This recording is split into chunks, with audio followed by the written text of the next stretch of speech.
군번 1번의 주인공이 바로 여기 있는 이형근입니다. 친일파입니다. 일본 제국주의의 침략 전쟁에 부역했던 친일파입니다. 친일파의 사유인 친일파. 친일로 시작해서 친미로 출세해서 반공의 길을 걸으면서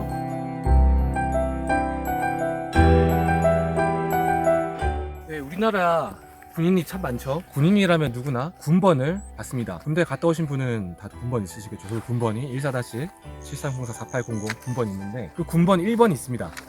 군번 1번의 주인공이 바로 여기 있는 이형근입니다. 대한민국 국군 군번 1번을 치면은 나오는 분입니다. 그런데 친일파입니다. 이 사람은 왜 친일파냐면은 1920년 우리 옆 동네 바로 공주에서 태어난 인물인데 공부를 열심히 했습니다.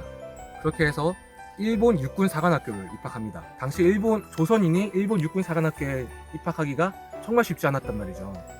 그럼에도 불구하고 일본 육군 사관학교를 가서 전쟁 시기, 일본의 침략 전쟁 시기에 월남, 베트남에서 종군했던 인물입니다. 일본 제국주의의 침략 전쟁에 부역했던 친일파입니다. 이 인물을 소개해 드리는 이유는 단순히 군번 1번이어서만이 아닙니다. 일제의 전쟁이 끝나고 다시 이제 고향으로 돌아옵니다. 대전 중학에서 영어 교사로 근무했습니다. 당시 영어를 굉장히 잘했던 모양이에요.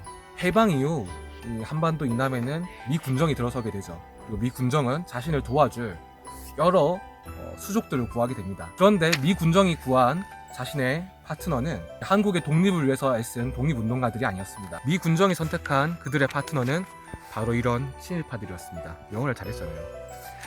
자, 이 형근을 서울에서 호출합니다. 미 군정청에 호출하고 그 당시 이응준이라는 사람이 있습니다. 미 군정청의 고문이었습니다. 이 사람의 집에서 살게 되는데 이응준, 이 사람도 친일파입니다. 서울 연초원에 있고요. 그 사람의 사위가 됩니다. 친일파의 사위인 친일파. 그리고 미국 라인을 타게 되죠. 미 군정청에 일하면서 미국 라인을 타게 되고 군번 1번을 받습니다. 그리고 미국으로 유학을 갑니다. 최초의 한국 유학생으로 선발됩니다. 한국군 최초의 미국 유학생으로 선발돼서 미국의 포트 베닝 군사학교에 입학을 하게 되고 그 이후 탄탄대로를 달립니다. 즉 이 사람은 친일파로 시작해서 친미파로 변신해 탄탄대로를 걸었습니다. 그리고 이 사람의 마지막은 어느 길로 가는가? 요 위 뒤쪽으로 가시면 됩니다. 보시면 이렇게 일본 육군 사관학교 졸업을 당당히 써놓고 있습니다. 친일의 행적을 부끄러워하지 않습니다. 그리고 이 사람의 말년은 한국 반공연맹 이사장을 맡습니다.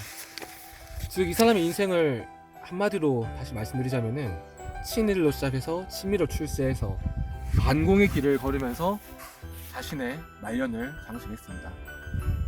문제가 이겁니다. 현 충원에서 자꾸 이런 반민족 행위자를 이장해야 된다고 주장하는 것은 단순히 한 사람의 묘가 여기 있고 말고의 문제가 아닙니다.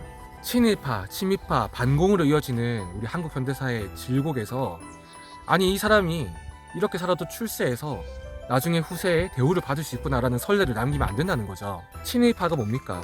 팔지 못할 것을 팔아서 부귀영화를 누린 자를 말하죠.